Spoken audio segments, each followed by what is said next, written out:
किसी ने बड़े कमाल की बात कही है कि लोग कभी हंसने की वजह से नहीं मरते, लोग मर जाते हैं क्योंकि वो हंसना भूल जाते हैं। नमस्ते दोस्तों, मैं हूं आरजे कार्तिक।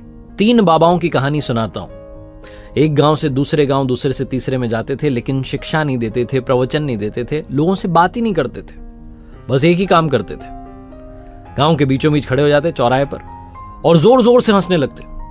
उनको हंसता हुआ देख करके 5-10 लोग इकट्ठे हो जाते, फिर भीड़ होती थी तो और लोग आ जाते और ये हंसते ही रहते थे, पूरे कॉन्सेंट्रेशन के साथ, डेडिकेशन के साथ, तल्लीनता से हंसते थे। इतना कमाल का हंसते थे कि जो लोग खड़े होते थे आजू बाजू, उनको भी हंसी आ जाती थी और सब लोग हंसते चले जाते थे। पूरा का पूरा गांव इकट्ठा हो जाता, गांव हंसी के समंदर में डूब जाता। लोग अपनी चिंताएं, अपना दुख दर्द भूल करके सिर्फ हंसते चले जाते। एक गांव में ऐसा करते, फिर दूसरे में जाते, तीसरे में जाते, इशारों में भोजन के लिए बता देते थे कि भूख लगी है, बाकी कोई और काम नहीं, कोई और बात नहीं। इसी तरीके से अपना जीवन बिता रहे थे। लोग इनसे कभी इनका नाम पूछ लेते थे तो और जोर से हंसने लगते थे, तो लोगों ने इनको हंसने वाले बाबा ऐसा नाम दे दिया, लाफिंग मंक। 3 लाफिंग मंक, तीनों हंसने वाले बाबा। पूरा जीवन ऐसे ही बिताया इन्होंने। लेकिन कहते हैं ना कि जीवन में अंतिम समय तो आ ही जाता है, वो लास्ट मोमेंट तो आ ही जाता है जब आपको जाना है दुनिया छोड़ के। तो इनमें से एक बाबा की जिंदगी में वो पल आ गया। एक गांव में रुके हुए थे, शाम का समय था, उनकी तबीयत खराब हुई। इशारों में बाकी 2 ने बुलाया कि फटाफट से बुलाओ किसी को। तो वैद्य जी को बुलाया गया। वैद्य जी ने काफी इलाज किया लेकिन बचा नहीं पाए। रात में 1:30-2 बजे के लगभग उस एक बाबा की जान चली गई।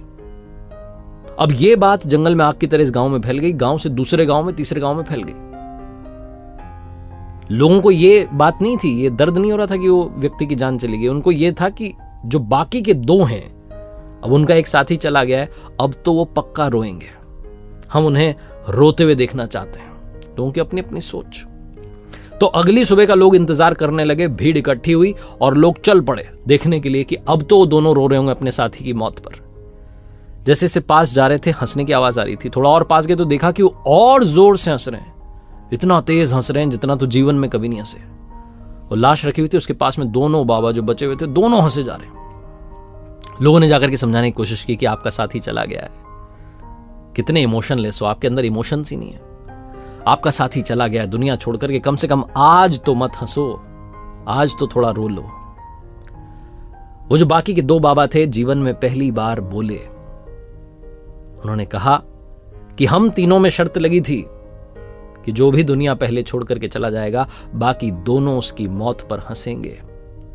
हमारा ये साथी आज शर्त जीत गया, हम हार गए, हम अपनी हार पर, इसकी जीत पर हंस रहे हैं।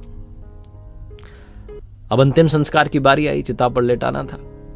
तो लोगों ने कहा भाई कपड़े बदल दो, नए कपड़े पहनाते हैं, परंपरा है। तो बाकी के 2 बाबा ने कहा कि नहीं, इसकी भी हमारे बीच में जो है बात हुई थी। इसने कहा था कि जब मेरा अंतिम संस्कार हो रहा हो तो मेरे कपड़े मत बदलना, इन्हीं कपड़ों में मुझे लेटा देना, क्योंकि मैं कभी अशुद्ध हुआ ही नहीं। इतना हंसा जीवन में कि अशुद्धि मुझ पर जमी ही नहीं। छोटी सी कहानी जिसका सार सिर्फ यह है कि जीवन में हंसते चलिए। हम में से बहुत सारे लोग हंसना भूल चुके हैं, इतना टेंशन में रहते हैं, इतना स्ट्रेस पाल रखा है कि मुस्कुराना भूल गए। इस दुनिया में ईश्वर ने हम मनुष्यों को एक गुण दिया है कि हम हंस सकते हैं, मुस्कुराहट फैला सकते हैं, मुस्कान बांट सकते हैं, लेकिन हम उसी गुण को भूलते जा रहे हैं। एक बार फिर से वही बात जो अक्सर कहता हूं, ऊपर वाले के आशीर्वाद, अपनी मेहनत और अपनों के प्यार के साथ कर दिखाओ कुछ ऐसा कि दुनिया करना चाहे आपके जैसा। याद रखिए, हर सोमवार सुबह 9:30 बजे मेरे साथ देखिए एक नई कहानी, और हर शुक्रवार सुबह 9:30 बजे मेरे साथ देखिए लर्निंग सीरीज का एक नया वीडियो।